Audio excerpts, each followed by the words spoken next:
யாக்கோபு எழுதின புத்தகம், யாக்கோபு 1ஆம் அதிகாரம் 19ஆம் வசனம் மாத்திரம் வாசிங்க. யாக்கோபு 1:19. ஆகையால் என் பிரியமான சகோதரரே, யாவரும் கேட்கிறதற்கு தீவிரமாயும் பேசுகிறதற்கு பொறுமையாயும் கோபிக்கிறதற்கு தாமதமாயும் இருக்க கடவர்கள்.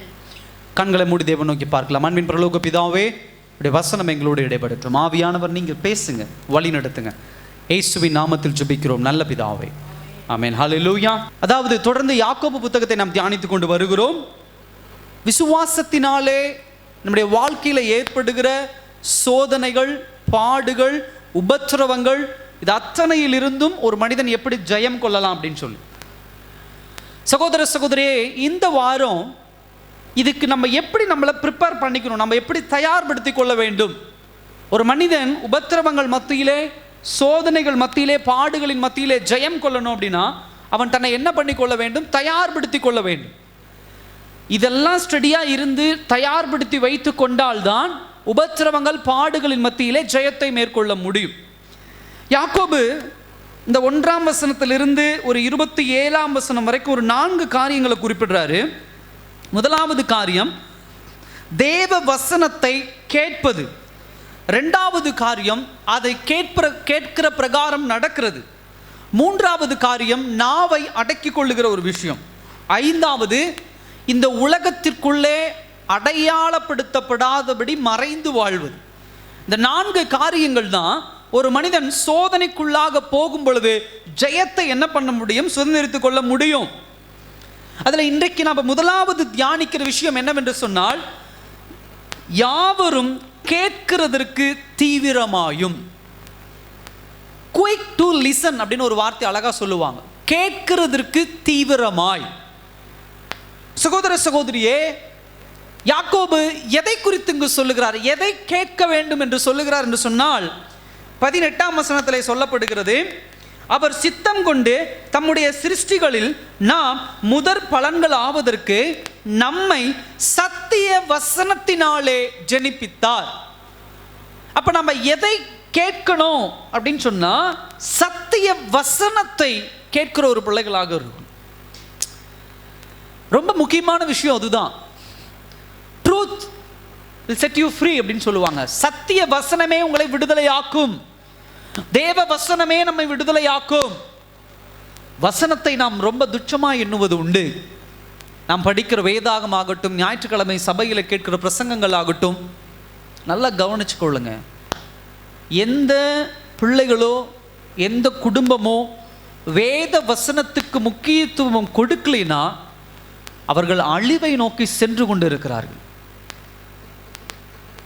நம்ம எவ்வளவு தொலைதூரத்தில் இருந்தாலும், நாம் எங்கு இருந்தாலும் வசனத்துக்கு முக்கியத்துவம் கொடுக்கிற பிள்ளைகளாக இருக்கிறோமா அப்படிங்கிறது ரொம்ப முக்கியம். சில பேர் நம்ம இங்கே இருக்கும்போது சபைக்கு வர்றது உண்டு, வசனத்தை கேட்கறது உண்டு. தொலைதூரம் போயிட்டு அந்த சர்ச்சுக்கு போகிறோங்கிறதே கிடையாது. அழகாக ஒரு பதில் சொல்லுவாங்க, நான் ஆன்லைனில் பார்த்துக்கிறேன் அப்படின்னு சொல்லுவாங்க. சர்ச்சுக்கு போகிற பழக்கமே கிடையாது, வேத வசனத்தை கேட்குறது. அப்படி கேட்காதவர்கள் தங்களுடைய வாழ்க்கையில் ஆசீர்வாதமாக இருக்கவே முடியாது. அவங்க ஆபத்தை நோக்கி பயணம் பண்ணுறாங்க, அழிவை நோக்கி பயணம் பண்ணுறாங்கன்னு அர்த்தம். கோடி கோடியாக சம்பாதிக்கலாம் வெளியூரில் எங்கேயாவது போய் இருந்து, ஆனால் வசனத்தை கேட்காமல் வாழ்கிற ஒரு வாழ்க்கை அவங்களுக்கு ஆசீர்வாதமாக இருக்கும்னா இருக்காது, அழிவை நோக்கி போயிட்டுருக்கிறாங்கன்னு என்னது அர்த்தம். இந்த வசனத்தில் நம்ம பார்க்குற 3 காரியங்களை அப்போஸ்தலனாகிய யாக்கோபு தெளிவுபடுத்துகிறார். இந்த சத்தியம் என்கிறத 3ஆக பிரிக்கிறார்.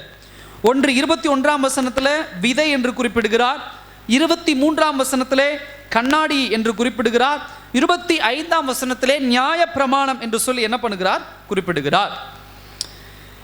முதலாவது இந்த 19ஆம் வசனத்தில் என் பிரியமான சகோதரரே, மை பிலவட் பிரதரன் அப்படின்னு சொல்லுவாங்க. பிலவட் அப்படின்னு சொன்னா பிரியமான.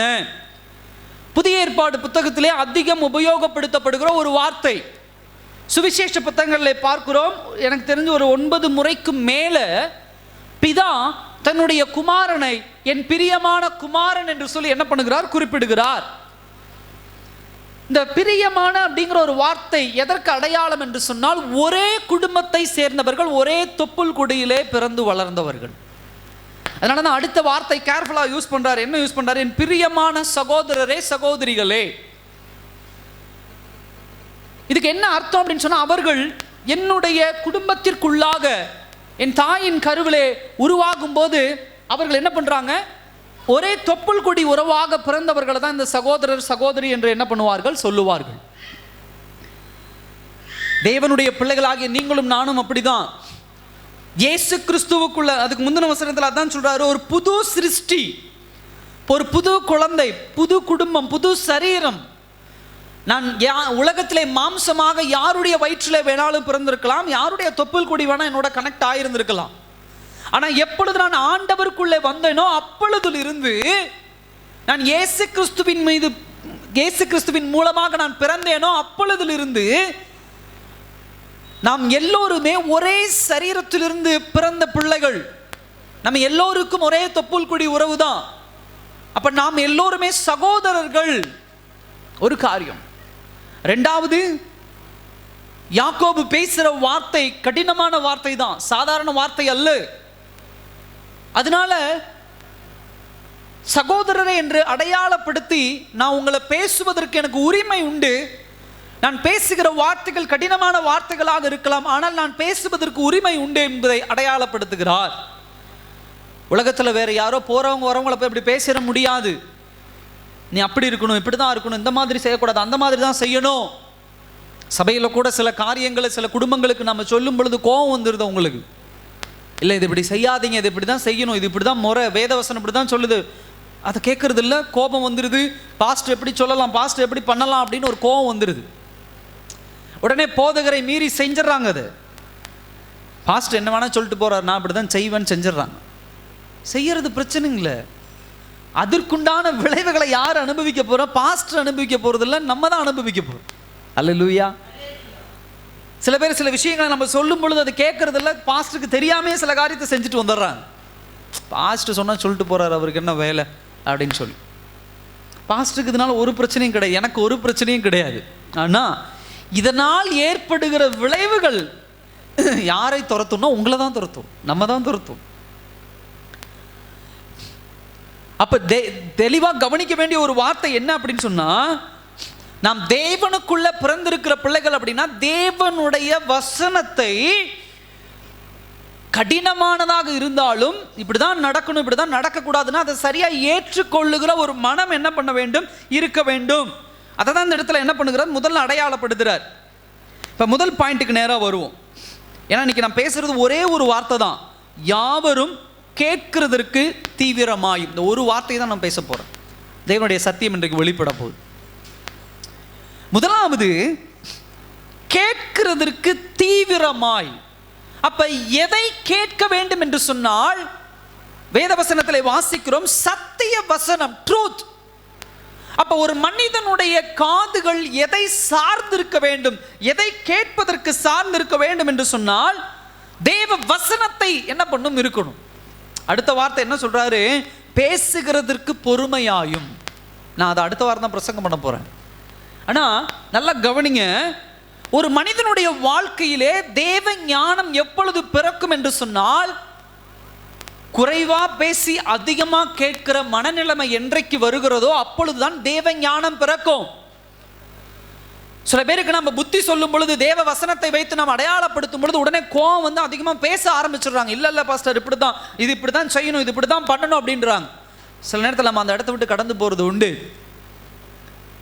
எனக்கும் சில நாட்களுக்கு முன்னே இப்படி ஒரு பிரச்சனை இருந்துச்சு. தேவ வசனத்தை காரியத்தை சில பேத்துக்கு சொல்லும் பொழுது அதை ஏற்றுக்கொள்கிற மனப்பாங்கு இல்லாமல் இருந்தது. நான் அதை ரொம்ப உட்காந்து 2 மணி நேரம் 1 மணி நேரம்லாம் உட்காந்து பேசிட்டு இருப்பேன். ஐயோ வேணாம், இப்படி பண்ணாதீங்க, இதை செய்யாதீங்க, இதை இப்படி பண்ணாதீங்க, இதை செய்யாதீங்க அப்படின்னு. அது எப்படி போய் முடியுது அப்படின்னா, வாக்குவாதத்தில் தான் போய் முடியுது. இல்லை எனக்கு இது தேவை, எனக்கு இது இப்படி தான் பண்ணி ஆகணும், நான் இதை தான் செஞ்சாவேன் அப்படின்னு சொல்லி அவங்க என்ன பண்ணுறாங்க, போட்டி போட ஆரம்பிக்கிறாங்க. அப்புறம் நாட்கள் ஆக ஆக தான் சில காரியங்கள் கர்த்தரினோடு பேசும்போது சொன்னாங்க, உன் வேலை நீ ஒரு தடவை சொல்லிட்டு விட்டுரு. அல்லேலூயா. ஒரு ஊழியக்காரங்கிற முறையில் ஒரு விஷயத்தை ஒரு தடவை சொல்லிட்டு விட்டுரு, அதிகம் பேசாத. இனிமேல் நீ அதிகம் பேசாத, நீ எச்சரிக்க வேண்டியது எச்சரி. அதுக்கு மீறி செய்யறாங்க அப்படின்னா அதற்குண்டான காரியம், அதற்குண்டான ஒரு ரிவார்டை, பரிசு அவங்க பெற்றுக்கொள்ளுவாங்க. நீ அதுக்கு மேலே பேசாத அப்படின்ட்டார். இப்போ சில நேரங்களில் சில விஷயங்கள் சில பேர் செய்யும் பொழுது அவங்களுக்கு போய் எப்படியாவது உட்காந்து சொல்லணுமே, அவங்களை எப்படியாவது தடுக்கணுமேன்னு எனக்கு தோணும். அப்படி தோணும் பொழுது இப்போலாம் எனக்கு அந்த தேவன் என்னோடு பேசினா பார்த்தீங்கன்னா அந்த வசனம் எனக்கு ஞாபகம் வந்து, அந்த வார்த்தை ஞாபகம் வந்து என்ன நானே கட்டுப்படுத்திட்டு வரேன். அதிகமாக இப்போ காரியங்கள் எல்லாம் நான் என்ன பண்ணுறதில்ல, ரொம்ப ஸ்ட்ராங்காக என்ன பண்ணுறதில்ல, உட்காந்து அவங்களை எப்படியாவது பண்ணுறேன். ஏன்னா நான் எவ்வளவு சொல்லிட்டு இருந்தாலும் அவங்க செய்கிறத தெளிவாக செஞ்சிடறாங்க, யாராக இருந்தாலும். அப்போ என் சகோதர சகோதரி, இதில் சொல்கிற வார்த்தை வசனம் அதுதான், கேட்கிறதுக்கு தீவிரமாயினா எதை கேட்பதற்கு? தேவ வசனத்தை கேட்பதற்கு. அட்டென்ஷன் அப்படிங்கிற ஒரு வார்த்தை சொல்லுவாங்க. என்னன்னா ரொம்ப கவனமா. சகோதர சகோதரியே, சத்திய வசனத்தை எப்படி கேட்கணும் அப்படின்னு சொன்னா கவனமா கேட்கணும். ஏன் இந்த வார்த்தை யாக்கோபு உபயோகப்படுத்துகிறார்? இயேசு கிறிஸ்து பிறந்த அந்த 1ஆம் நூற்றாண்டுல இன்றைக்கு நம்முடைய கரத்தில் உள்ளது போல மொபைல் போனு, டேப்லெட்டு, பைபிள் அந்த மாதிரிலாம் கிடையாது, டிவி அந்த மாதிரிலாம் கிடையாது. அந்த காலகட்டங்களிலே வசனங்கள் எப்படி பிரசுரிக்கப்படும்? எப்படின்னா, ஒன்று யாராவது ஒருவர் போய் ஒரு இடத்துல உட்காந்து கேட்டுட்டு வருவாங்க, அதை சொல்லும்போது உட்காந்து கவனிச்சுக்கணும். இல்லை அப்படின்னா ஒரு கடிதத்தை ஓலை சுவடியில் எழுதி அனுப்புவாங்க, முழு சபையே உட்காந்து அதை என்ன பண்ணும், கேட்கும். ஒருத்தர் வாசிக்கும் போது என்ன பண்ணுவாங்க, அதை கேட்பாங்க. இப்படி தான் என்ன பண்ணும் அந்த காலகட்டத்தில் இருந்த, யாக்கோபு கடிதம் எழுதின காலகட்டத்தில் இருந்த ஒரு முறை. இன்னொன்று தெளிவாக புரிந்து கொள்ளுங்க, யாக்கோபினுடைய கடிதம் தான் முதல் கடிதம். இதற்கு பிறகுதான் அப்போஸ்தலனாகிய பவுலுடைய கடிதங்கள், இதற்கு பிறகுதான் ரோமர், இதற்கு பிறகுதான் சுவிசேஷ புத்தகங்கள், இதெல்லாம் இதுக்கு பிறகு வந்ததுதான். அப்ப நல்லா கவனித்துக் கொள்ளுங்க, ரொம்ப ஏர்லி காலத்தில், அதாவது ரொம்ப முன்னாடியே, இயேசு கிறிஸ்து இறந்த கொஞ்ச காலகட்டத்திலேயே இந்த காரியங்கள் என்ன பண்ணுகிறது, எழுதப்படுகிறது. இன்றைய காலகட்டத்திலே நமக்கு நிறைய டெக்னாலஜி வந்திருந்தாலும் இன்னைக்கு எந்த அளவுக்கு டெக்னாலஜி உதவியாக இருக்கிறதோ அதை விட நமக்கு அபாயகரமான சூழ்நிலையில தான் என்ன பண்ணுகிறது இருக்கிறது. மொபைல் போன் வாங்கும்போது, டிவி வாங்கும் பொழுது ஒரு வார்த்தை சொல்லி வாங்குவோம், வேத வசனத்தை கேட்கணும் பிரதர். பாஸ்டர், வேத வசனத்தை கேட்கறதுக்கு தான் இந்த போனே வாங்கியிருக்கேன், இந்த டிவியில வேத வசனத்தை கேட்கறதுக்கு தான் நான் வாங்கியிருக்கிறேன் அப்படிலாம் நம்ம சொல்றது உண்டு. வாங்குற நோக்கம் சரியா இருக்கலாம், ஆனா இப்பொழுது பயன்படுத்தி கொண்டிருக்கிற நோக்கம் என்னன்னு பாருங்க. வேத வசனத்தை கேட்குறீங்களா? வேத சத்தியத்தை கேட்குறீங்களா? டிவி எதுக்கு நம்ம உபயோகப்படுத்துகிறோம்? வேத வசனத்தை கேட்க உபயோகப்படுத்துகிறோமா? இல்லை. அப்போ நல்லா கவனிங்க, வீட்டுக்குள்ளே வரும் பொழுது உன்னுடைய ஆவிக்குரிய வாழ்க்கைக்கு துணையாக இருப்பது போல வீட்டுக்குள்ளே வரும். ஆனால் வீட்டுக்குள்ளே வந்ததுக்கு பிறகு உன் ஆவிக்குரிய வாழ்க்கைக்கு எதிரியாக மாறி விடுகிறது. ஹல்லேலூயா. நல்லா கவனிச்சு பாருங்க.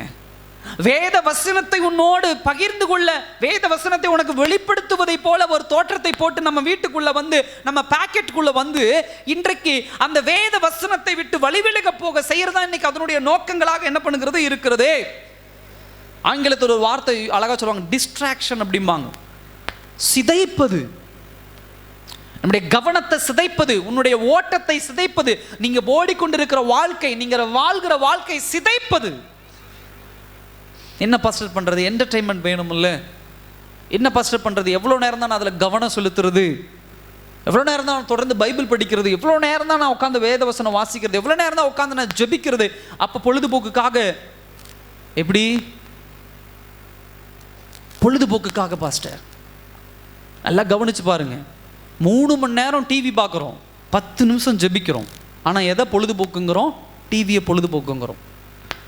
பொழுதுபோக்கு அப்படிங்கிறது என்ன அர்த்தம் அப்படின்னு சொன்னால், 3 மணி நேரம் வேலை செஞ்சுட்டு 10 நிமிஷம் அதுக்கு தான் பொழுதுபோக்கு.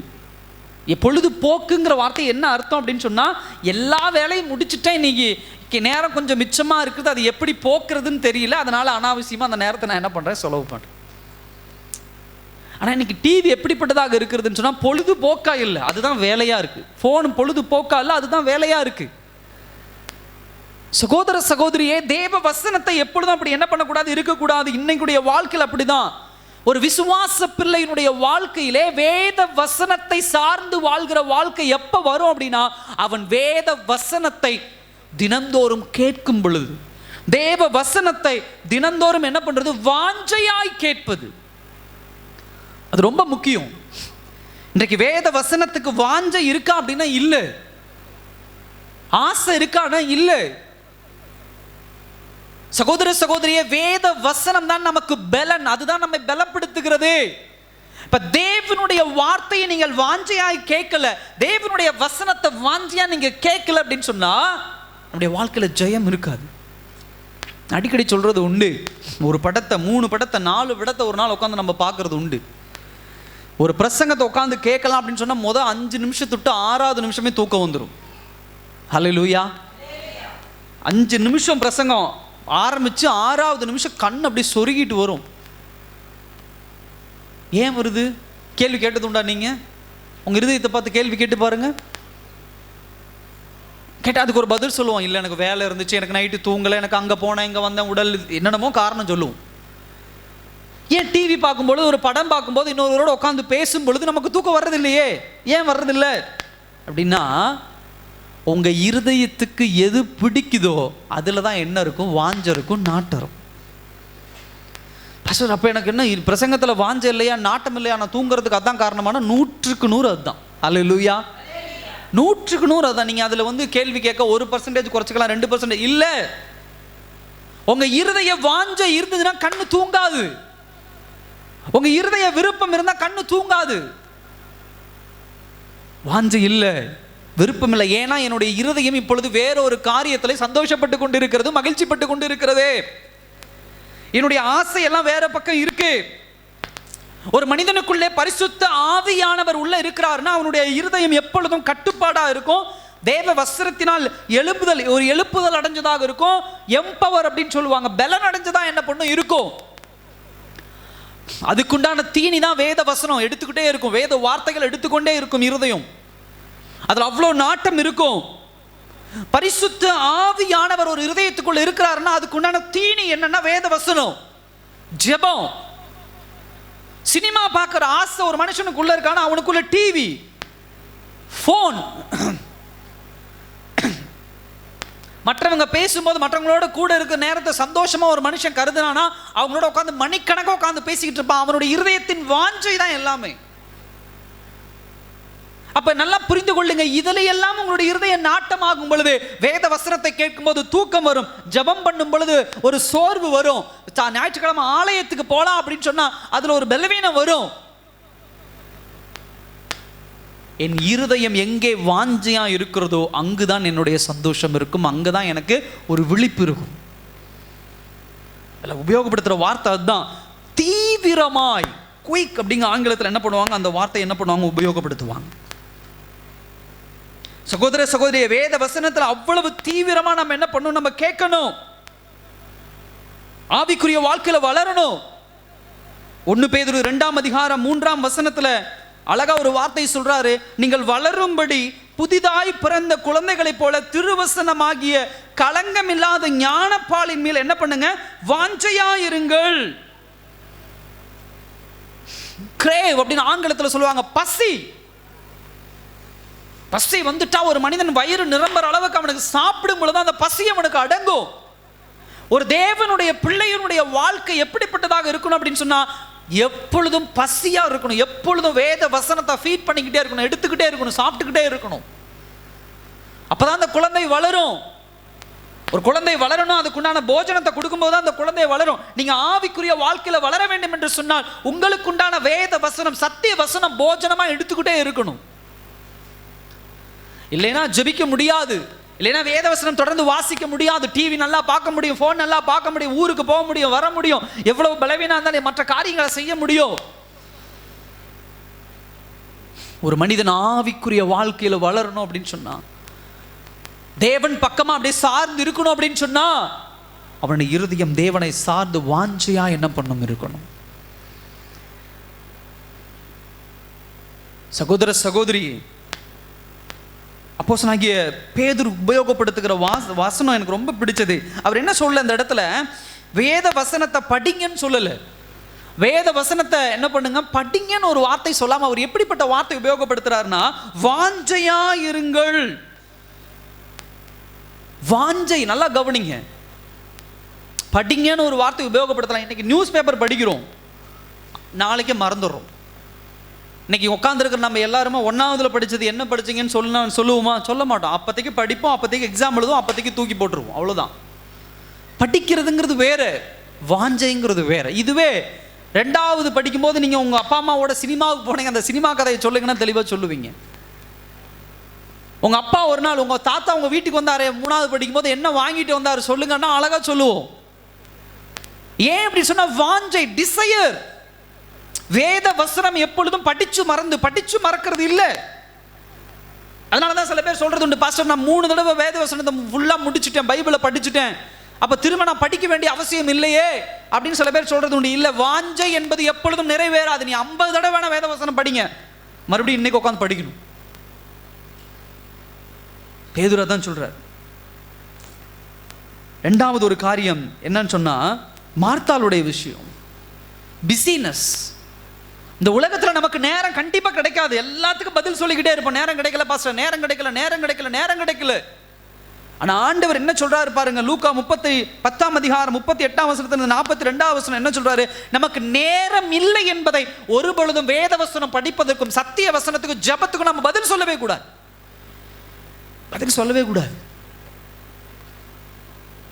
இந்த நாட்களில் நான் ரொம்ப நேரத்தை கணக்கு போட்டு பார்த்தேன். எவ்வளோ நேரம் எதுக்கு ஒதுக்குறோம் அப்படின்னு பார்க்கும்பொழுது தான், கணக்கு போடும்போது தான் தெரியுது எதுக்கு தேவையில்லாமல் நேரங்களை செலவிடுறோம் அப்படின்னு சொல்லி. ஒரு ஃபோனுக்கு ஒரு நாளைக்கு 5 மணி நேரம் 4 மணி நேரம் செலவு பண்ணுறோம். பைபிள் படிக்கிறதுல உட்காந்து வாய்ப்பே இல்லை, எனக்கு உட்காந்து படிக்க முடியாது அப்படிங்கிற ஒரு வார்த்தை அழகாக சொல்லிடுறோம். ஏன் படிக்க முடியலன்னா உன்னுடைய இருதய கடினம். அல்லேலூயா. என்னால் உட்காந்து மொபைல் ஃபோன் பார்க்க முடியல, சொல்ல முடியுதா? என்னால் உட்காந்து டிவி பார்க்க முடியல, சொல்ல முடியுதா? என்னால் உட்காந்து இன்னொருத்தரோட ஃபோனில் 1/2 மணி நேரம் 2 மணி நேரம் பேச முடியல, சொல்ல முடியுதா? இல்லை. பைபிள் படினா என்னால் முடியல, ஜபம் பண்ணினா என்னால் முடியல. 2 நிமிஷம் ஜபம், 3 நிமிஷம், அதுக்கு மேலே தாண்டது இல்லை. பைபிள் படினா இல்லை. சகோதர சகோதரியை எங்க நிற்கிறோம் பாருங்க. எப்படி ஆவிக்குரிய வாழ்க்கையில் வளர்ச்சி இருக்கும், கர்த்தர் எப்படி உங்களை பயன்படுத்துவார். தூக்கி எறிய முடியலையே. தீவிரம் எதுக்கு இருக்கு? உங்களுடைய குயிக்னஸ் எது இருக்கு? போன உடனே காலையில் எந்திரிச்சோன்னா ஃபோனை தேடுறோம், சார்ஜ் போட்டு வைக்கணும், மதியம் வந்தோன்னா பார்க்கணும், நாடகம் பார்க்கணும், படம் பார்க்கணும், அது பார்க்கணும், இது பார்க்கணும். எந்திரிச்சோன்னா எதை நோக்கி ஓடுறோம்? ஒரு 10 நிமிஷம் உட்காடுறீங்க, சாப்பிட்டு உட்காருங்க, ஒரு 5 நிமிஷம் பார்க்கறது தப்பு இல்லை. ஒரு முக்கியமான காரியம் ஏதோ ஒரு வேலை செஞ்சுட்டு இருக்கோம், அதுக்கு அடையாளப்படுத்த தப்பு இல்லை. அதிக நேரம் தயவு செய்து உங்கள் வாழ்க்கையில் கணக்கு போடுங்க, எதுக்கு அதிக நேரம் கொடுக்குறீங்க. ஆனால் பதில் மட்டும் சொல்லாதீங்க. வேதவசனம் வாசிக்க என்னால் முடியல, எனக்கு நேரம் இல்லை, அது இல்லை, லொட்டு இல்லை, லுசுக்கு இல்லை சொல்லாதீங்க. ஏன் அப்படி சொல்கிறீங்கன்னாவே கண்டுபிடிச்சுக்க, உங்களுடைய இருதய கடினம் ஆயிடுச்சு. உங்கள் இருதயம் தேவ வசனத்தின் மேலே வாஞ்சியா இல்லை. என்ன பாஸ்டர், ஆதி ஆமத்தில் எடுத்தால் ஆபிரகாம், இவங்க ஏத்ராமத்தில் இந்த கதை அந்த கதை சொல்லிக்கிட்டே போகலாம். நீங்கள் வேத வசனத்தை வெறும் புத்தகமாக பார்த்தீங்கன்னா கதை நல்லா சொல்லுவீங்க. ஆனால் ஆவிக்குரிய ஸ்பிரிச்சுவலாக பார்க்கணும். அல்லேலூயா. தேவன் உங்களை பயன்படுத்துகிற ஆயுதமா பார்க்கணும். தேவன் உங்களை வடிவமைக்கிற ஆயுதமா என்ன பண்ணும் பார்க்கணும். வேத வசனத்தை சார்ந்து வாழ்கிற வாழ்க்கை என்று சொன்னால் வேத வசனம் தான் உங்களை கைட் பண்ணும். அதுக்கு தான் தீவிரமா இருங்க அப்படின்னு சொல்லி என்ன பண்றாரு சொல்றார்.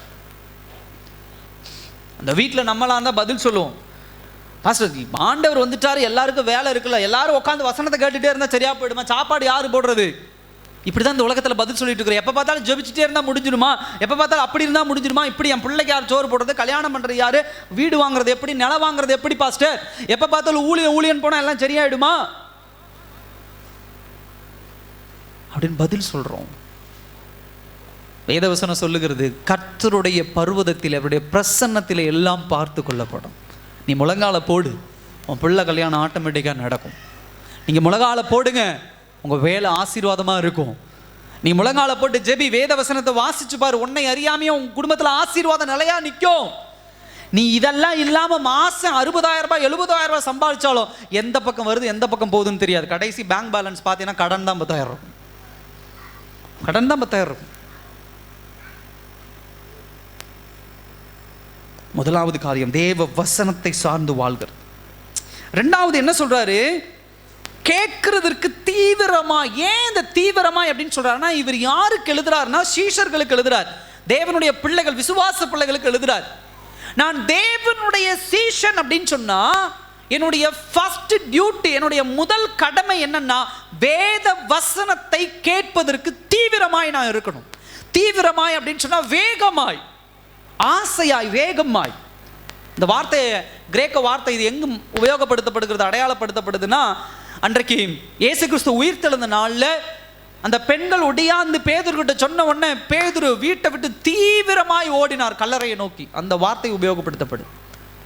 அதே சேம் வார்த்தை இங்க என்ன பண்ணுது, உபயோகப்படுத்தப்படும்.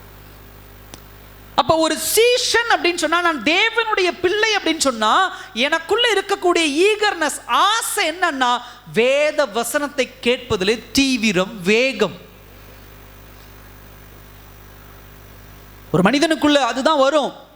புது சிருஷ்டி தேவனுக்குள்ள மறுபிறப்பு அடைந்தவர்களுக்கு தான் அந்த கவனம் வரும், தேவ வசனத்தை கேட்கிற ஆசை வரும், இல்லைன்னா வராது. ஞாயிற்றுக்கிழமை கடமைக்குன்னு ஒரு வேதாந்தம் எடுத்துட்டு சர்ச்சுக்கு போகிறோம், கொண்டு வந்து வச்சுட்டு அடுத்த ஞாயிற்றுக்கிழமை தான் அந்த வேத வசனத்தை நம்ம எடுக்கிறோம், சத்திய வசனத்தை. பிரசங்க வேலையில் கூட வார்த்தைகள் ஏதோ கேட்குற மாதிரி இருக்குது, ஆனால் இருதயத்தில் ஒன்றுமே போகிறது கிடையாது.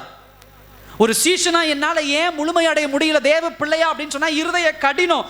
ஏன் இருதய கடினம்னா, ஒரு முழுமையான மனமாற்றம் ஒரு மனுஷனுக்குள்ள என்ன பண்ணல, நடக்கல. நியூ நேச்சர், தேவனுடைய புது சிருஷ்டிப்பு இல்லை. எந்த மனிதனுக்குள்ள புது சிருஷ்டிப்பு வருகிறதோ அவனுக்குள்ளதான் வேத வசனத்தை கேட்கிற நிலைமை வரும். நல்லா கவனிங்க. யாக்கோபு இங்கு சொல்லுகிற கேட்பது என்பது வேறு. இன்னைக்கு நீங்களும் நானும் வேத வசனத்தை 8 வருஷமா இந்த சபை நம்ம தொடங்கி இருக்கலாம், ஒருவேளை இல்ல அதுக்கு முன்னாடி நீங்க ரட்சிக்கப்பட்டு 20 வருஷம் ஆயிருக்கு.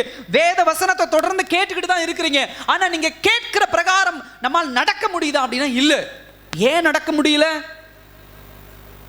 வார வாரம் வேத வசனம் நீ நடக்காத, நீ செய்யாத, அதை பண்ணாத, இது செய்யாத, இப்படிதான் இருக்கணும், இப்படிதான் அப்படின்னு வேத வசனங்கள் உங்களோட பேசினாலும் வாரந்தோறும் நம்ம கேட்டுட்டு அடுத்த நிமிஷம் போய் அதே வார்த்தை அதே காரியத்தை செய்வோம். ஏன் அப்படின்னு சொன்னா, நான் புது பிறப்பு அடையல, சுவிசேஷம் எனக்குள்ள முழுமையா நிரப்பப்படல.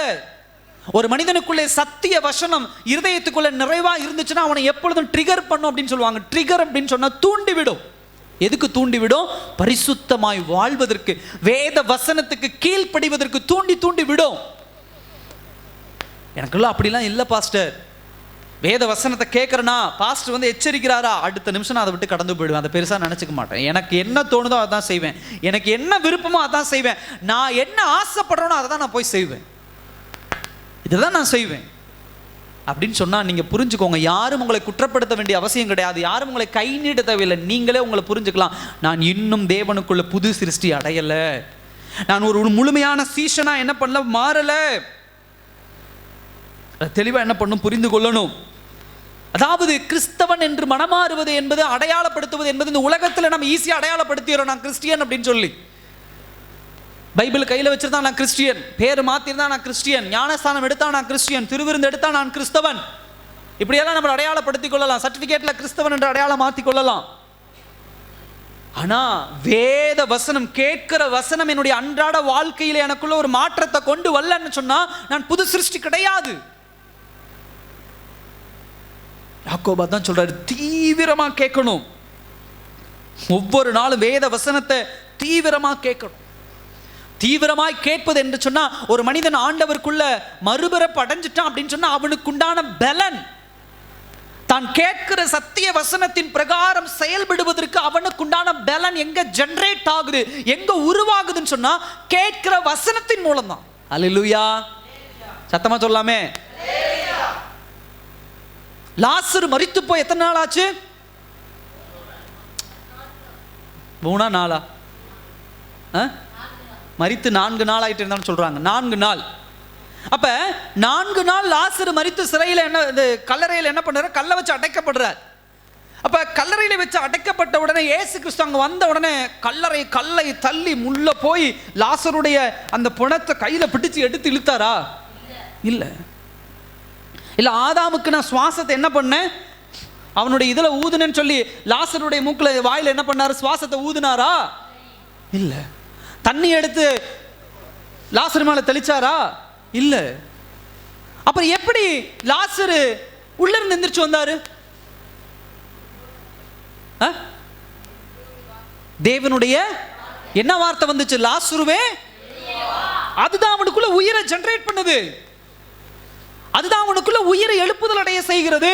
ஒரு மரித்த சரீரம் தேவனுடைய வார்த்தை கேட்டு உயிர் பெற்று எழும்புதுன்னா, உயிருள்ள சரீரமாகிய நமக்குள்ள ஏன் தேவ வசனம் இன்னும் நான் செயல்படல?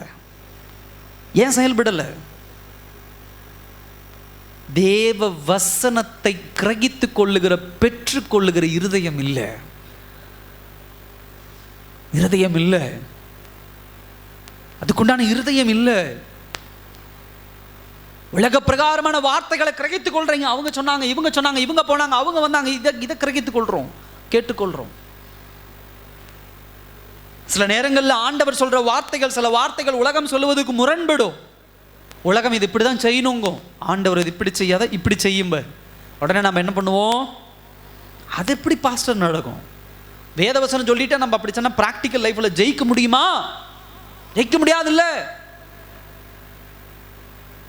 தாவீது சண்டைக்கு போனோன்னு உலகம் சொல்லுச்சு, எப்பா ட்ரெஸ் போட்டுக்கோ, எப்பா கத்தி எடுத்துக்கோ, எப்பா கேடகம் எடுத்துக்கோ, எப்பா ஈட்டி எடுத்துக்கோ. ஆண்டவர் என்ன சொன்னாரு? கூழாங்கல் எடுத்துக்கோ. உலகம் சொல்லுது ஈட்டி, கேடகம், ட்ரெஸ். ஆண்டவர் சொல்றாரு கூழாங்கல். இப்ப இதுல எது சத்திய வசனம்? எது? கூழாங்கல் தான் தாவீதுக்கு உண்டான வசனம். கூழாங்கல் தான் தாவீதுக்கு உண்டான வார்த்தை. இப்ப அந்த வசனம் தான் கல்லாக மாறி அங்க என்ன பண்ணுது அப்படின்னு சொன்னா, தாவீதுக்குள்ள பலனை ஜெனரேட் பண்ணுது. அந்த பலன் மூலியமாக யாரை ஜெயிக்கிறான்? கோலியாத்தை ஜெயிக்கிறான். ஹல்லேலூயா.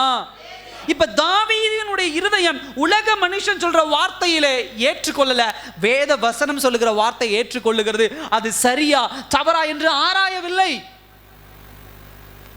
இன்றைக்கு தேவ பிள்ளைகள் தேவ வசனத்தை ஆராய்ந்து கொண்டிருக்கிறோம். சரியா தவறா, இப்படி இருக்குமா அப்படி இருக்குமா என்று சொல்ல இல்ல. நீங்க உலக மனுஷனுடைய வார்த்தை தான் ஆராயணும். ஆராயணும்னா செய்யலாமா வேண்டாமா அப்படின்னு. வேத வசனம் என்ன சொல்லுகிறதோ அதுல 2 பதில் வைக்காதீங்க. செய்யலாமா வேண்டாமா, கொடுக்கலாமா வேண்டாமா, போகலாமா வரலாமா, தயவு செய்து போலானா போலாம், வேண்டானா வேண்டாம், கொடுக்கலானா கொடுக்கலாம், கொடுக்க வேண்டானா வேண்டாம், வாங்கலானா வாங்கலாம், வாங்க வேண்டானா வேண்டாம், இது தேவையில்லைனா தேவையில்லை, தேவைனா தேவை. வேத வசனத்துக்கு சாய்ஸ் கிடையாது. ஒரு உண்மையான சீஷன் அப்படிதான். சகோதர சகோதரி, இதுல பாருங்க, யாக்கோபு ஒருபோதும் பைபிள் ரீடிங் பிளான்லாம் சொல்லல. ஒரு வருஷத்துல வேதாகமத்தை படித்து முடிப்பது எப்படி, இன்றைக்கு அதெல்லாம் பண்றாங்க. நான் அதெல்லாம் தப்பு சொல்லல, சரிதான். சில ஆர்டர் போட்டு என்ன பண்ணுவாங்க, இந்த நாள் இத்தனை அதிகாரம் முடிக்கணும், இந்த நாள் இத்தனை அதிகாரம் படிக்கணும், அதை நோட்டில் குறித்து வச்சு இல்லை அதுக்கு ஒரு பேட்டர்ன் கொடுத்துருக்காங்க. நான் அதெல்லாம் தப்பு சொல்லவே இல்லை. பட் யாக்கோபு அந்த மாதிரி ஒரு ஐடியா கொடுக்குறாரா? இல்லை. ஆனால் நல்லா கவனிங்க, நான் ஏற்கனவே சொன்னது போல அது ஒவ்வொரு நாளும் நீங்கள் என்ன பண்ணலாம், அந்த டேகை மாற்றிக்கிட்டே வரலாம். டேக் அப்படின்னு சொன்னால் அந்த அட்டையை மாற்றிக்கிட்டே வரலாம். இல்லை நோட் பண்ணிட்டு, நேற்று ஆதியாகமம் 10, இன்னைக்கு 20 அதிகாரம், நாளைக்கு 30 அதிகாரம், யாத்திராகமம் 10, இதை குறிச்சிட்டு தான் வர முடியுமோ முடிய நீங்கள் படிக்கிறது உங்கள் இருதயத்திற்குள்ள செல்லுது. ஆனால் செல்லல. கேட்கிற தேவ வசனம் பிரசங்கம் உங்கள் இருதயத்துக்குள்ள செல்லுது. ஆனால் செல்லல. ஏன் செல்லல? இருதய கடினம். ஏற்கனவே அங்கே ஒருத்தர் யாரோ கூடாரம் போட்டு உட்காந்துருக்கான். உன் இருதயத்தை கடினப்படுத்த இல்லை, தேவையில்லை, தூக்கி எறி, தூக்கி எறி, இந்த வசனம் தேவையில்லை, தூக்கி எறி. படிப்பதற்கும் கேட்பதற்கும் எது தயாராக இருக்க வேண்டும்? இருதயம் தயாராக இருக்கணும். ஹல்லேலூயா. மனப்பாடம் பண்ணிட்டேன் பாஸ்டர், பிரயோஜனமானா இல்லை. படிச்சிருக்கிறேன் பாஸ்டர், பிரயோஜனமானா இல்லை.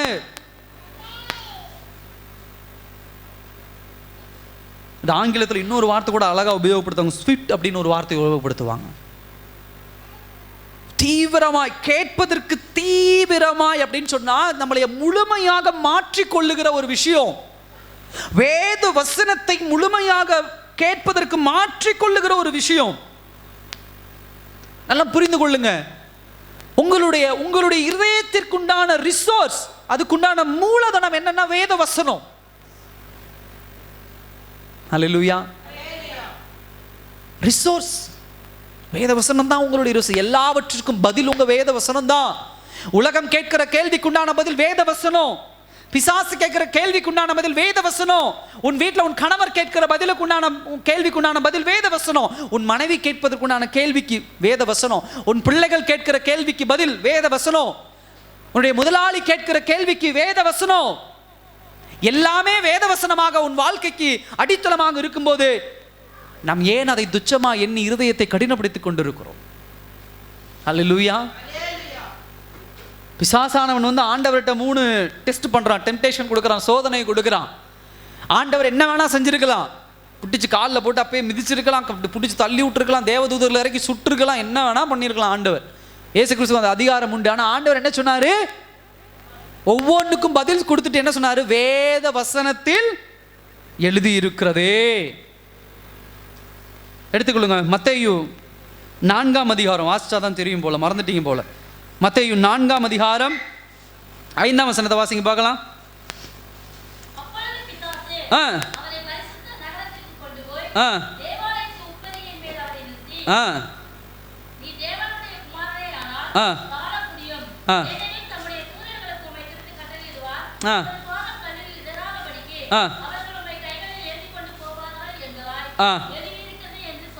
கேள்வி, இதுக்கு பதில் என்ன கொடுக்கிறார் இயேசு? என்றும். ஹல்லேலூயா. எங்க எழுதி இருக்குது? அவருடைய இருதயத்தில் எழுதி இருக்கு. அவர் தேவனுடைய குமாரன், அவருக்கு எல்லாமே அதிகாரத்திற்கு உட்பட்டு இருக்கிறது. அவரால் முடியாத காரியம் ஒன்றுமில்லை. ஆனா அவரே எதை கோட் பண்றாரு? அவர் மனுஷனாய் வாழும் பொழுது நீங்கள் ஒரு பாவத்தை ஜெயிக்க வேண்டும், ஒரு உபத்திரவத்தை ஜெயிக்க வேண்டும், ஒரு பாடை ஜெயிக்க வேண்டும், இந்த உலகத்தை ஜெயிக்க வேண்டும் என்று சொன்னால் உங்களுடைய மூலதனம், உங்களுடைய சோர்ஸ் என்னன்னா வேத வசனம். எரேமியாவுக்கு சொல்லும்போது அழகா ஒரு வார்த்தை சொல்றாரு, உங்களுடைய இருதயங்களிலே வேத வசனத்தை எழுதி வைத்துக் கொள்ளுங்க. கற்பலகையில் எழுதி வைப்பது அல்ல, உங்க வீட்டில் இருக்கக்கூடிய பேப்பர்ல எழுதி வச்ச வேதாகமம் அல்ல.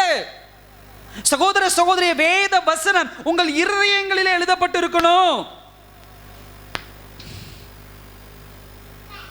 யோவான் அழகா சொல்றாரு, என்னுடைய சத்தத்தை என்னுடைய ஆடுகள் எப்படி கொள்ளும்? கரெக்டா டிசைன் பண்ணும், கண்டுபிடிச்சிடும். மேய்ப்பனுடைய சத்தத்தை அவனுடைய ஆடுகள் சரியா கண்டுபிடிக்கும். இங்க பிரச்சனையே என்னன்னா, ஆடு சரி, ஆனா மேய்ப்பன் யாரு? ஹல்லேலூயா. ஆடு சரி, நம்ம ஆடுதான். நம்ம மேய்ப்பன் யாரு? ஆண்டவர் நம்முடைய மேய்ப்பனா? வேத வசனம் நம்முடைய மேய்ப்பனா?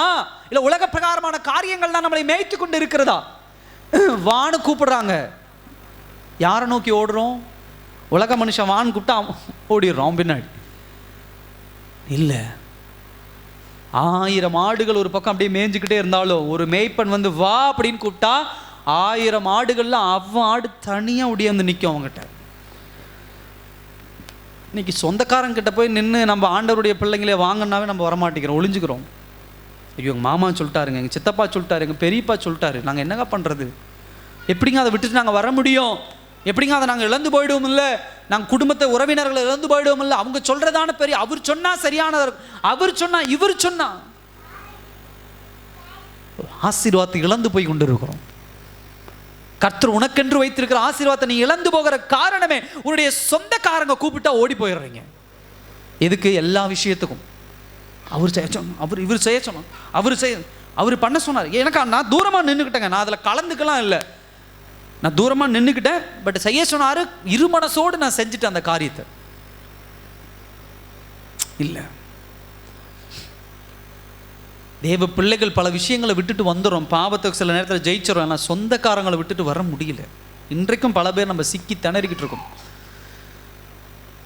வார்த்தை, சொந்தக்காரங்க வார்த்தை தான் சொல்கிறாங்க, அந்த வார்த்தைக்கு அப்படி என்ன பண்ணுறோம்? அவ்வளோ சந்தோஷமாக ஏற்றுக்கிறோம்.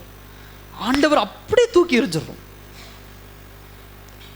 அடிக்கடி சொல்கிற விஷயம் தான். ஆனால் இன்றைக்கும் நான் அதை பார்க்குறேன் சில குடும்பங்களில். தேவ வசனத்துக்கென்று உபத்திரவ காலத்தில் எப்படி நம்ம சாட்சியாக நிற்க போகிறோம்? ஒரு நாள் அரிசி இல்லைங்க போகிறாங்க, ஒரு நாள் பாமாயில் இல்லைங்க போகிறாங்க, ஒரு நாள் இந்த உலகத்தில் வாழ தகுதி இல்லைங்கன்னு சொல்ல, அப்போல்லாம் எப்படி நிற்போம்? இல்லை பாஸ்டர், அப்போல்லாம் உபத்திரவ காலம் வந்தால் நான் ஆண்டவருக்காக நின்றுவேன் பாஸ்டர், அப்படிலாம் நின்றுவேன் பாஸ்டர், இப்படிலாம் நின்றுவேன் பாஸ்டர். நிற்க முடியாது. சும்மா அதெல்லாம் வாயில் மட்டும் பேசிக்கிட்டு இருப்போம் தவிர, இன்னைக்கு நமக்கு ஒருத்தன் குடும்பத்தில் எதிர்த்து நின்னாவே அடிபணிஞ்சு உட்காந்துடும். நான் இதே பதில் நான் உங்களுக்கு கொடுக்குறேன், இதே பதில் நான் கூட, அவங்க உங்களை கூப்பிட்டுறாங்க, நீங்கள் போயிடுறீங்க, நீங்கள் கூப்பிடுங்களே பார்க்கலாம், அவங்கள உள்ள வரமாட்டாங்க. அவங்க கூப்பிட்டு செய்யுங்கன்னு காரியத்தை நீங்க செஞ்சிடறீங்க, நீங்க செய்யறதுக்கு அவங்கள கூப்பிட்டு செய்யுங்கன்னு சொல்லி பாருங்களே, செய்ய மாட்டாங்க. உன்னுடைய ஆசீர்வாதத்தை பிடுங்குவதில் தான் உலகம் குறிக்கோளாக இருக்குமோ தவிர, உனக்கு கிடைக்கிற ஆசீர்வாதத்தை இன்னும் சேர்த்து கொடுக்கணும்னு அவங்க என்ன பண்ண மாட்டாங்க, நினைக்க மாட்டாங்க. ஹல்லேலூயா. இன்னொரு வார்த்தை இதில் உபயோகப்படுத்துகிற, தீவிரமாயும், குயிக். அது என்ன அர்த்தம் அப்படின்னு சொன்னா, ஸ்லோக்கு ஆப்போசிட், மெதுவா இருக்கிற வார்த்தைக்கு உண்டான ஆப்போசிட்டான ஒரு வார்த்தை.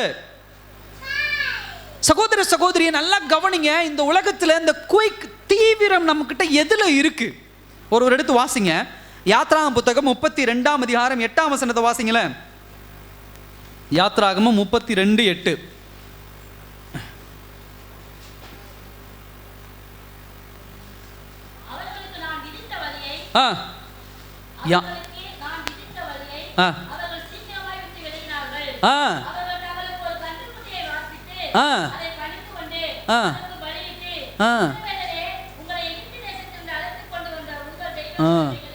இல்ல, முதல் வார்த்தை இதே வசனத்துல சீக்கிரமா என்ன பண்ணாங்க? நான் விதித்த விலகினார்கள். அல்லேலூயா.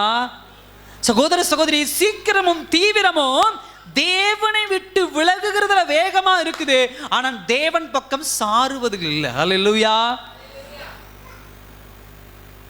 தீவிரம் எங்க இருக்கு? வேத வசனத்தின் பக்கமாக, தேவன் பக்கமாக சார்ந்து வருவதில் இருக்குதா, இல்ல உலகம் போறதுல இருக்குதா? ஒரு தேவ வசனத்தை சொல்லி உங்களை அந்த இடத்துல இருந்து பிரிக்கிறது எவ்வளோ கஷ்டம் தெரியுமா? ஒரு காரியத்திலிருந்து எடுக்கிறது 1008 கேள்வி, 1008 பதில். இப்படி நடக்குமா, அப்படி நடக்குமா, இப்படி செய்ய முடியுமா, அப்படி செய்ய முடியுமா? ஆனால் ஒரு உலக மனுஷன் வந்து இப்படித்தான் செய்யணும் அப்படின்னு சொன்னால் உடனே எல்லாம் அந்த பக்கம் திரும்பிடும். எவ்வளோ தீவிரம் பாருங்க, வேகம் பாருங்க. அவங்ககிட்ட கேள்வி கேட்கறது இல்லை.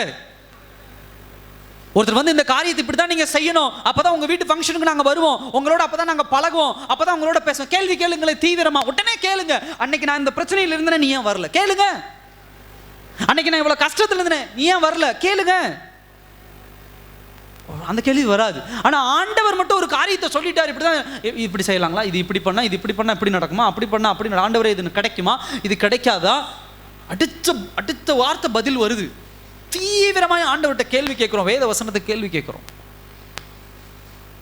யாக்கோபு அதை தான் அடையாளப்படுத்துறார். ஒரு உபத்திரம் வரும்போது ஆண்டவர்கிட்ட தீவிரமாக கேள்வி கேட்கிறோம். ஆனால் ஒரு காரியத்தை ஆண்டவர் செய்யும் அப்படிங்கும்போது அதில் 1008 கேள்வி.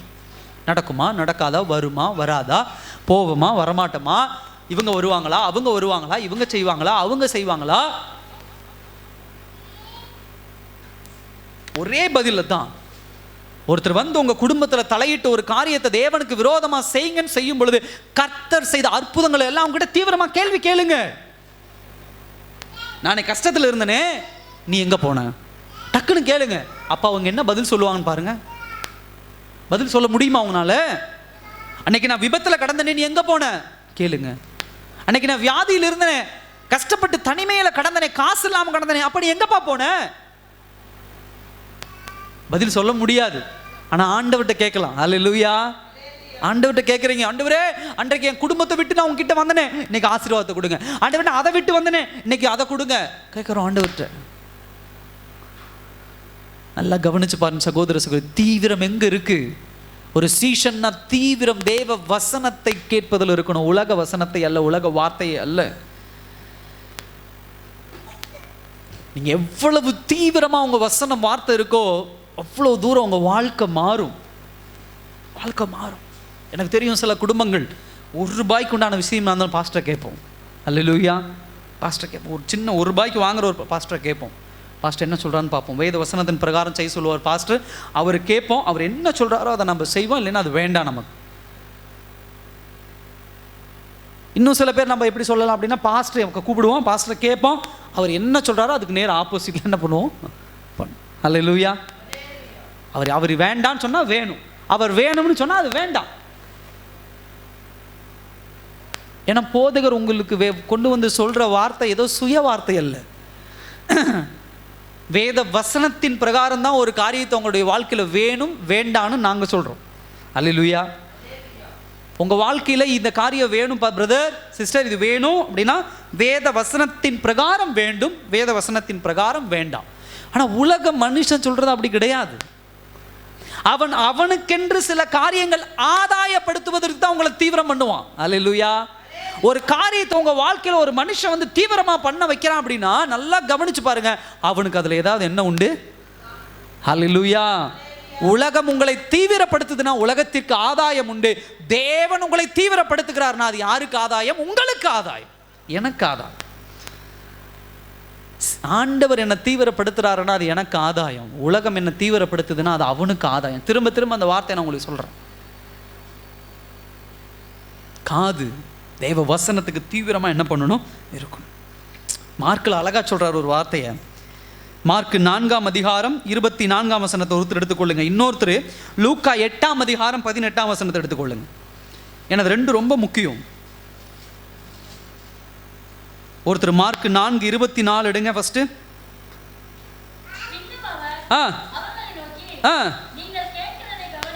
நீங்கள் கேட்கிறதை கவனியுங்கள். இன்னொருவர் லூக்கா 8:18 எடுங்க. நீங்கள் கேட்கிற விதத்தை குறித்து கவனியுங்கள். நல்லா கவனிங்க. ரெண்டு வார்த்தை ரொம்ப முக்கியம். கேட்கிறதுங்கிறது எவ்வளவு முக்கியம் பாருங்க. ஏன்னா வேத வசனத்தில் இன்னும் நிறைய வசனத்தை நான் கோட் பண்ண முடியும், டைம் இல்லை. நீங்கள் கேட்கிறதை கவனியுங்கள். ரெண்டாவது, கேட்கிற விதத்தை குறித்து என்ன பண்ணுங்க, கவனியுங்க. நீங்க என்ன கேட்கறீங்கன்னு முதல்ல கவனிங்க. ஹல்லேலூயா. ஃபர்ஸ்ட் பாயிண்ட் அதுதான், கேட்கிறதை கவனியுங்கள். நீங்க என்ன உங்க காது கேட்குது? யார் உங்க வீட்டுக்குள்ள வந்து உட்கார்ந்து பேசிக்கிட்டு இருக்கா? நான் இதை காது கொடுத்து கேட்கணுமா, கேட்க கூடாதா? இது என்ன முக்கியமா, முக்கியம் இல்லையா? நீங்க கேட்கிறதை கவனியுங்கள். ஏன் கவனிக்க சொல்றாருன்னா, இது உன் வாழ்க்கைக்கு பிரயோஜனமானதா, பிரயோஜனம் இல்லாததா? உள்ள வந்தவங்க உன்னுடைய பரிசுத்தத்துக்கு பேசிட்டு இருக்கிறாங்களா, உன் வாழ்க்கையில பரிசுத்த குலைச்சலுக்கு பேசிக்கிட்டு இருக்கிறாங்களா?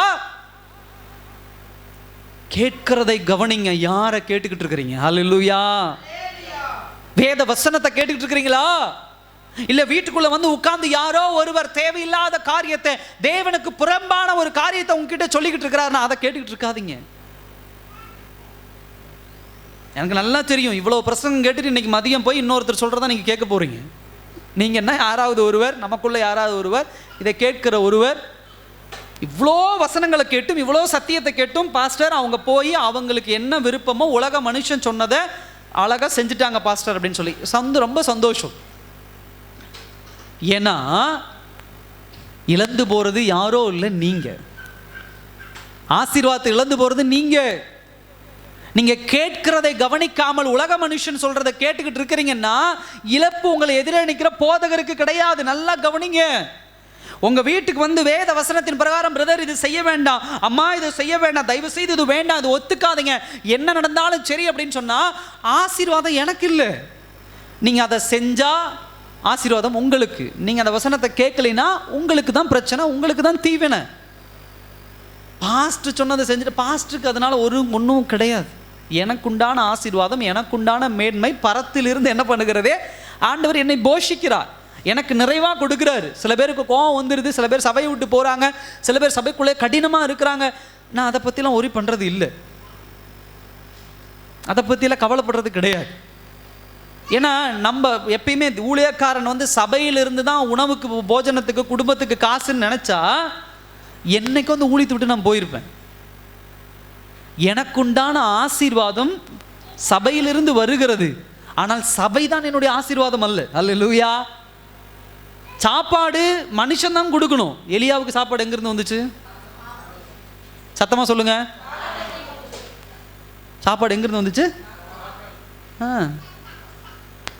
மனுஷங்கிட்ட இருந்தா சாப்பாடு வரணும், ஆனா காக்கா கொண்டு வந்து சாப்பாடு கொடுக்குது.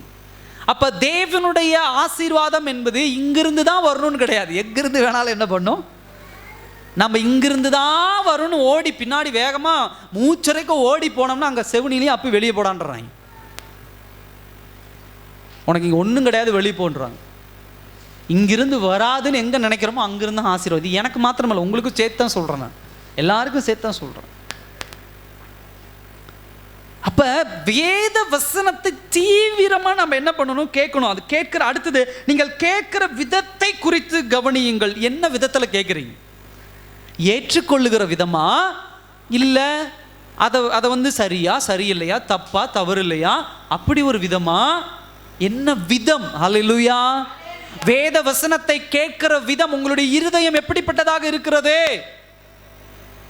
உங்க வீட்டில் ஒரு உறவு சொந்தக்காரன் வந்து இதை இப்படி தான் செய்யணும், இதை இப்படி செய்யக்கூடாது, இந்த மாதிரி தான் பண்ணணும், இந்த மாதிரி தான் பண்ணணும் அப்படின்னா அதை கேட்கிற விதம் எப்படிப்பட்டதாக? ஐயோ, இவர் எங்கள் குடும்பத்துக்கு சொந்தக்காரர், இவர் இல்லைன்னா நாங்கள் எதிர்காலத்தில் ஒன்றும் பண்ண முடியாது, இவர் வந்துட்டார்னா என்ன பண்ணுது, இவர் கூட சண்டை போட்டோன்னா இவருக்கு பின்னாடி 50 பேர் இருக்காங்க, அவங்களாம் நாளைக்கு எங்கள் வீட்டு ஃபங்க்ஷனுக்கு வரமாட்டாங்க, ஒரு சொந்தம் நிலைக்காது, ஒரு குடும்பம் நிலைக்காது, பக்கத்து வீட்டுக்காரங்க வரமாட்டாங்க. அப்போ உன்னுடைய கேட்கிற விதம் எப்படிப்பட்டதாக இருக்கிறது? உன் இருதயம் ஏற்றுக்கொள்ளுகிற விதமாக இருக்கிறது.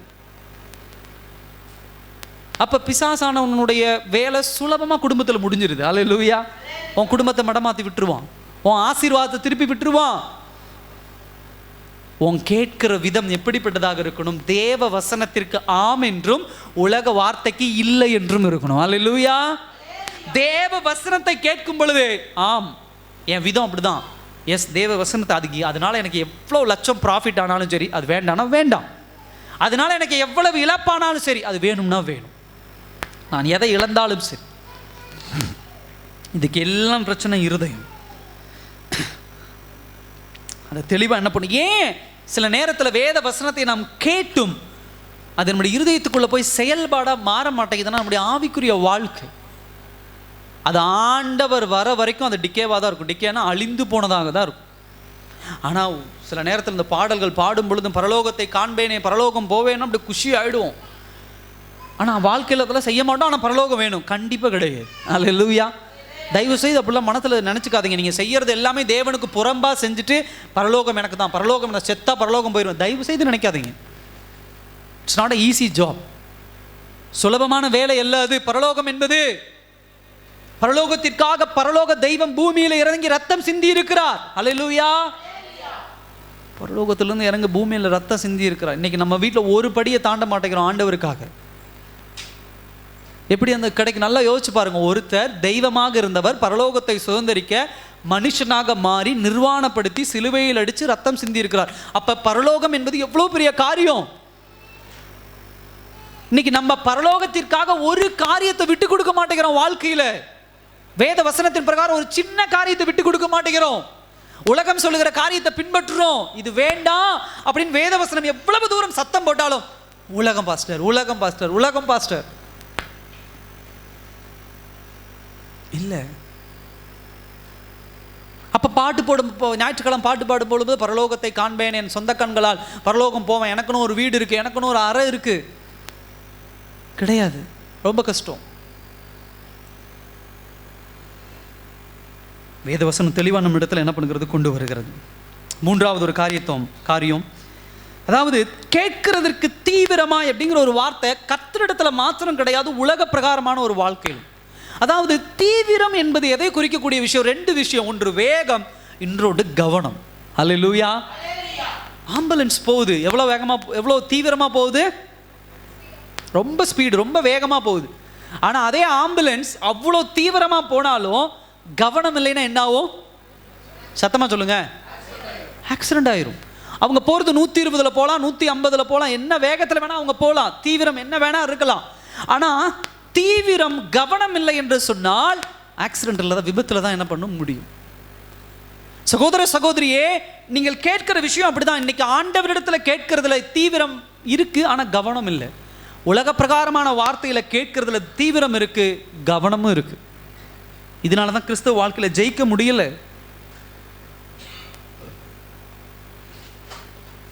சில நேரங்களில் வேத வசனத்திற்கு நம்ம எப்படிப்பட்டவர்களாக இருக்கிறோம்? உலக பிரகாரமான மனுஷனிடத்துலையும் கேட்கிற ஒரு புத்தி நமக்குள்ள வரணும். கணவன் பேசுறத முதல்ல பொறுமையா மனைவி கேட்கணும், மனைவி பேசுறத பொறுமையா கணவன் கேட்கணும், பிள்ளைகள் பேசுறத தாய் தகப்பன் கேட்கணும், தாய் தகப்பன் பேசுறத பிள்ளைகள் கேட்கணும். கேட்பது என்பது ரொம்ப அவசியம் ஒரு மனிதனுடைய வாழ்க்கையில். ஒரு கேட்கிற மனப்பாங்கு ஒரு மனுஷனுக்குள்ள இல்லை அப்படின்னு சொன்னா அவனுக்குள்ள ஆர்கியூமெண்ட், வாக்குவாதம் பிறக்கும், சண்டை பிறக்கும், அடிதடி பிறக்கும், இழப்பு ஏற்படும். உனக்கு உண்டான பதிலை நீ தெளிவாக வச்சிருக்கலாம், ஆனால் ஆப்போசிட் சைட்ல இருந்து என்ன பேசுறாங்கன்னு கேட்டுட்டு உங்க பதிலை சொல்லுங்க. அதை நம்ம சொல்றது இல்லை. முதல் வார்த்தையிலேயே நம்ம டிஃபெண்ட் பண்ண ஆரம்பிச்சிடும், முதல் வார்த்தையிலே நம்ம சொல்ல ஆரம்பிச்சிடுறோம். நான் அதை வேகமாக முடிக்கிறேன், ஏன்னா இதை குறித்து நம்ம நிறைய கேட்டிருக்கோம். நாலாவது விஷயம் என்ன அப்படின்னு சொன்னால் ரிசெப்டிவ், அதாவது திறந்த மனது. அல்லேலூயா. கேட்கிறது அப்படின்னு சொன்னால் காதில் கேட்கறது இல்லை. நல்லா கவனிங்க, ஏற்கனவே சொல்லியிருக்கேன், காதில். இன்னைக்கு நம்ம இவ்வளோ தூரம் கத்துறேன், நான் யூடியூப்பில் வீடியோ போட்டிருக்கோம். உங்கள் காதுக்குள்ளே இதெல்லாம் போகலையானா எல்லாருடைய காதுலையும் நான் சொல்கிறது எல்லாம் தெளிவாக தான் உள்ளே போகுது. ஆனால் எங்கே பாஸ்டர் காணாமல் போயிடுது? இன்னொருத்தர் வந்து சொன்ன உடனே அதை கேட்டு நான் போயிடுறேன். ஏன் அப்படின்னு சொன்னால் பிரச்சனை எங்கே? உங்களுடைய இருதயம் திறந்த இருதயமாக இல்லை. காது திறந்திருக்கு, இருதயம் என்ன பண்ணியிருக்கு? க்ளோஸ் ஆயிருக்கு, மூடி இருக்கு. உங்கள் இருதயம் எதுக்கு திறந்திருக்கிறதோ அதுதான் நிரப்பப்படும். அல்லேலூயா. மழை வருது, உங்கள் வீட்டில் வெளியில் ஒரு பாத்திரம் வச்சுருக்கிறீங்கன்னா அந்த பாத்திரம் திறந்துருக்குன்னா என்னாவோ? சத்தமாக சொல்லுங்கள். பாத்திரம் திறந்துருக்குன்னா தண்ணி நிரம்பிடும். அதே பாத்திரத்தை ஒன்று போட்டு மூடி வச்சுருந்தீங்கன்னா எவ்வளவு 5 மணி நேரம் மழை பெஞ்சாலும் அதில் ஒரு பொட்டு தண்ணி உள்ளே போகுமா? என்னையா 5 மணி நேரம் மழை பெஞ்சிருக்குது, ஒரு பொட்டி தண்ணி கூட உள்ளே போகலையே அப்படின்னாலும் போயிருக்காது. ஆலங்கட்டி மழை பெஞ்சாலும் பனிக்கட்டி மழை பெஞ்சாலும் தண்ணி உள்ளே போகாது. திறந்து பார்த்தீங்கன்னா எம்டியாக தான் இருக்கும்.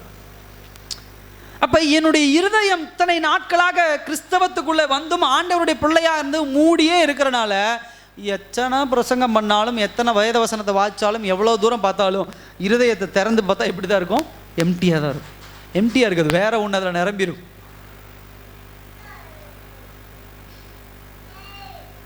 இருதயம்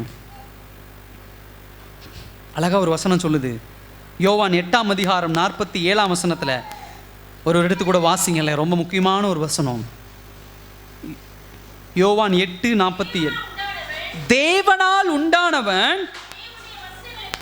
தேவனுடைய வசனங்களுக்கு செவி கொடுக்கிறான்.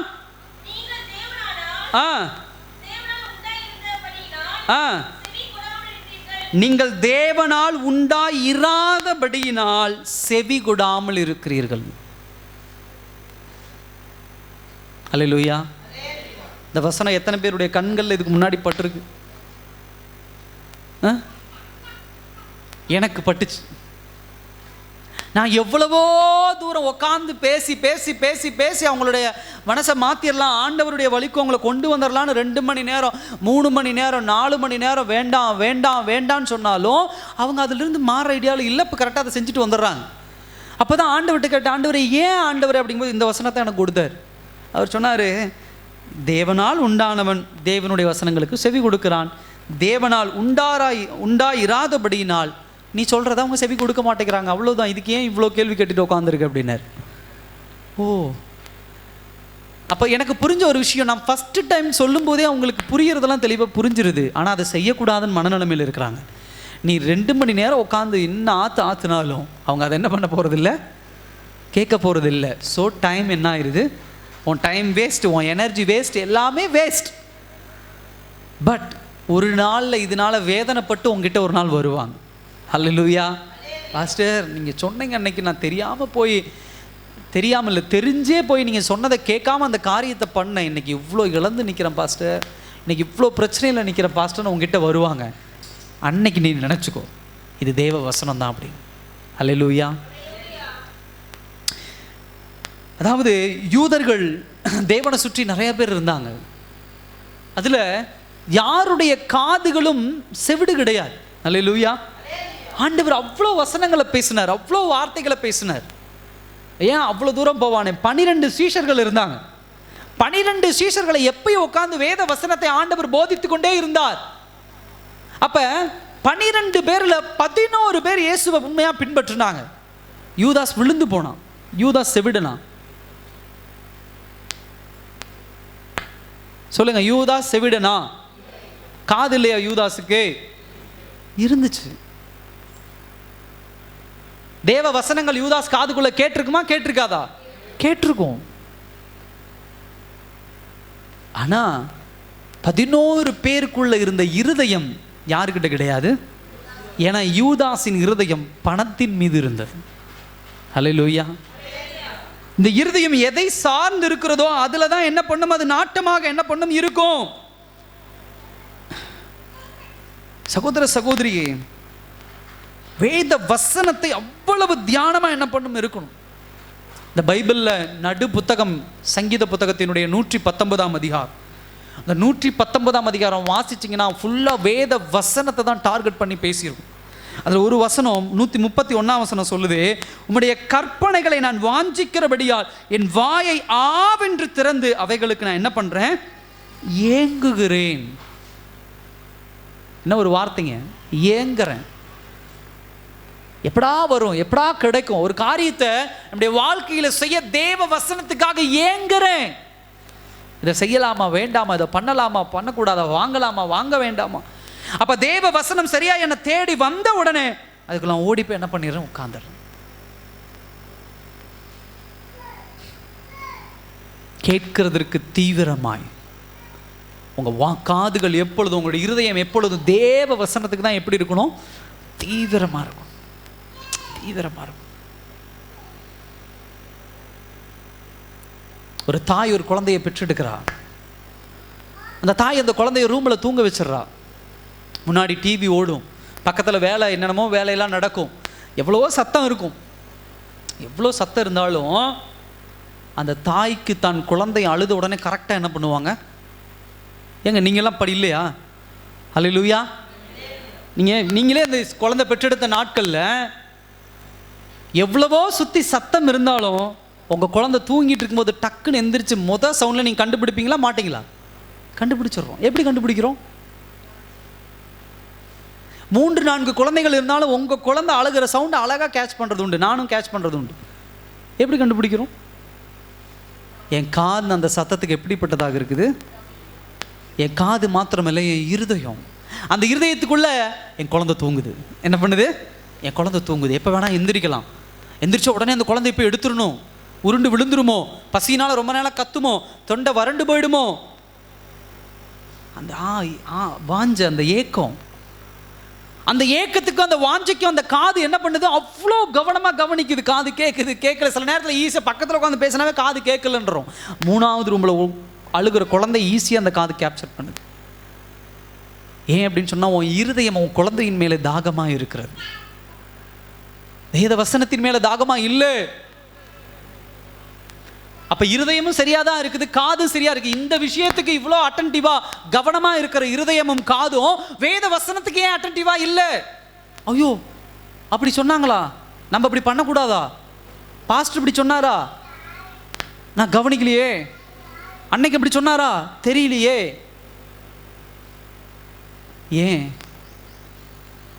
இருதய கவனம் இல்லை, தீவிரம் இல்லை வேத வசனத்துக்கு. ஏன் தீவிரம் இல்லை? வாஞ்சை இல்லை. ஏன் வாஞ்சை இல்லை? இப்போ வாஞ்சை இன்னொன்று மேலே இருக்கு. அல்லேலூயா. உங்கள் விருப்பம் இன்னொரு விஷயத்தின் மேலே இருக்கு. உங்கள் விருப்பம் உலக பிரகாரமான காரியங்கள் மேலே இருக்குன்னா வேத வசனத்துக்கு உங்கள் காது கேட்காது. உங்கள் இருதயத்தின் வாஞ்சை உலக பிரகாரமான காரியத்துக்கு இருக்குன்னா இருதயம் வேத வசனத்துக்கு வாஞ்சையாக இருக்காது.